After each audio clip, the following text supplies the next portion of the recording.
На утрешната 37-ма средовна седница на Советот на Општината Кочани,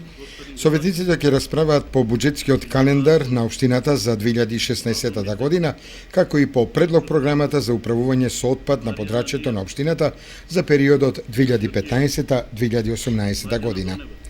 Се очекува на седницата да биде разгледана информацијата за почетокот на учебната 2015-2016 година во основното и средното образование на подрачјето на Општината, а да бидат разгледани годишниот извештај и годишната програма за работа на јавната општинска установа Детска градинка Павлина Велјанова во Кочани.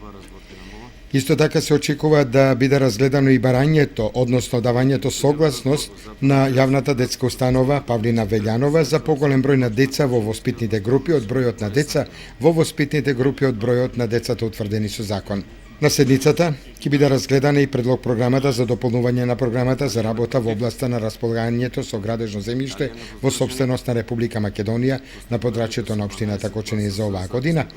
а ќе бидат донесени и неколку предлог одлуки за донесување на урбанистички плански документации за катастарските општини Кочани, Оризари, Горни и Долни Подлог,